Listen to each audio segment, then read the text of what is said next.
Hello everyone. I wanted to jump on today and go over some details, some painting tips on how to do some embellishments. If you did get a chance to see my video last week, we did this adorable apple cider season door hanger. You can see the little dots here on some of the letters and the apple. I did those after my filming, so today I want to show you guys how to do that so you can add those to your kits. Hopefully you were able to pick up one of our August apple cider season paint kits. We talked about that in the video last week, but if you're new to this, it's in our website under limited editions, and you get to pick from package A or package B. The door hanger was part of package B, but you'll find that on the website. But it was super hot here this weekend, so I thought, what better way to spend a 100-degree weather day than painting Christmas crafts? So I jumped in my craft room, and I really love the July limited edition kit. We still have a couple of them left, so I thought I'd paint some new different colors.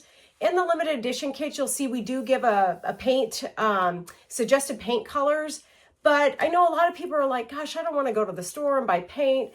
I encourage you to use the paints that you have at home. Absolutely can use the same ones we did. It's kind of what I did this weekend. I said, you know, what can I find that is not the exact paint colors that we had listed in our limited edition kit, and just try to use some light colors so that you guys could see, just using the paint that you have at home, you can still get the same results. It's just a guide, but of course, I love cranberry for Christmas. This is a cranberry color I happen to use on some stuff for the apple cider harvest kit. But I love pink, and I love pink at Christmas. So when I was painting this weekend, I thought I'm gonna swap out the cranberry color and swap it out with some pink. So I'm gonna dive in. I've already painted this kit, but we're gonna put it together, and I'm gonna show you at the end of the video on how to do the embellishments with the little dots and stuff.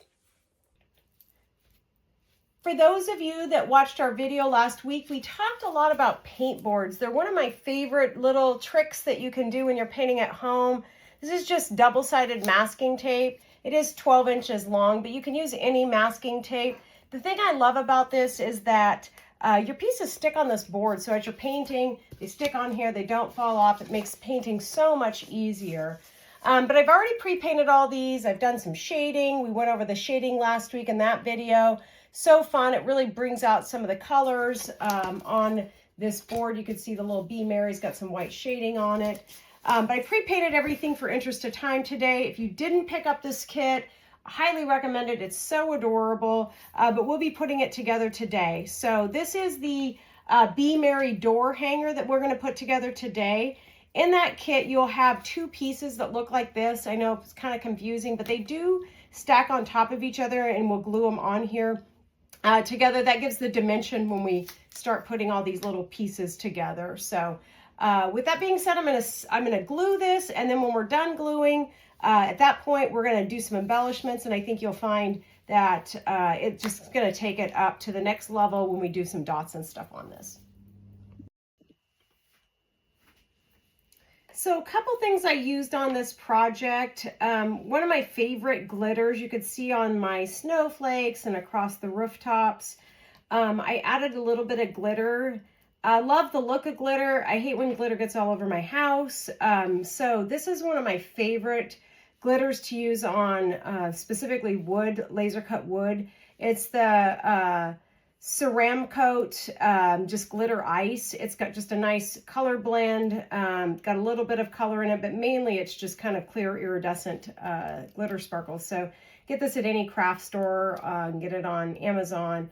But when I'm doing little dot embellishments, the first thing I do is I shake my paint up, and I always use the paint lid. It just seems to give the right amount of paint on your stylus, so that you're not dipping too much paint into it, because what you don't want is it to have like paint like that on it. That's way too much paint. It'll make an absolute mess of your project. So what you want to do, I'm just going to wipe that off. You just want to dip it into your paint lid like that. So you just have a small amount on there. If I'm a little worried that I've got too much paint on it, I use my silicone mat or paper or whatever you're painting on, and just practice a couple times. So you just go straight down.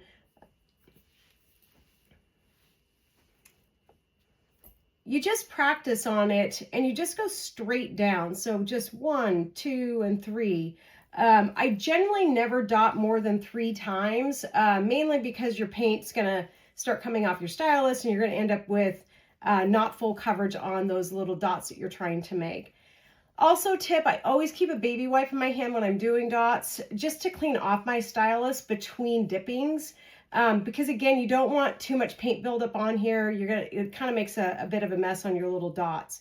So highly recommend, and before you dive into doing this on your first project, just again, put a little bit on your stylus. It should look like about like that, and just practice 1, 2, and 3. And if you think that's too big for the little letters, size down. This is the biggest one in that kit. So just to kind of give you an example of what the different colors look like, you can see there, it's a little hard to see, I know, on this silicone mat, but at least you can kind of see it does get a little bit smaller. And then just going all the way down to the smallest one, which is this white one, just to kind of show you what the difference is. You can see those little dots get smaller and smaller. So again, no, it's a little bit hard to see on here, but you can kind of see right there the different sizes. So with this one being, it's a little bit dainty, I typically go with this bigger one, but on this particular one, I think I'm gonna go with the purple just because these are pretty dainty letters. So one of the things I do when I'm doing my dotting, I try not to be super symmetrical. So for example, if I start on the B, I always work left to right. I am right-handed. If you are left-handed, you might want to work the opposite direction, because what you don't want to do is put your hand over your dots that you've just done. So if I start here on this B and do them, 1, 2, 3 here, I wouldn't want to do that same spot on the E. I would probably on this one move down towards the bottom. And then when I get to the M, I'm going to move, maybe even I move down the actual M itself. So it just kind of gives it a little bit of a different symmetry, so you're not seeing just consistent all the way down. So you can see there I did the B. I'll go 1, 2, 3 here. See how cute this is turning out. Do up here on that guy. The R, I might come over here on this little rounded edge. This one here, I think I'm going to go down its little leg. And the Y, oh boy, I want to do it here, I think. So you can see already how cute that makes the Be Merry just jump out with those little dots on there. This one here is so busy. I normally put a lot more dots than I'm going to on this one, but I am going to put a couple more dots, like, I could see it being cute, maybe, trying to make sure I don't put my hand in those dots, like right there might be cute, couple over here on the little chimney. So I got some there, maybe be super careful on that one because I don't want to stick my hand in it. This guy I might just leave blank. Not seeing a super good spot to put it because he's got the garland and stuff. A few more areas that I think I'm going to add some dots to. And I think I'm going to go with these bigger spots here and just throw a couple little dots on those until I made a little mistake.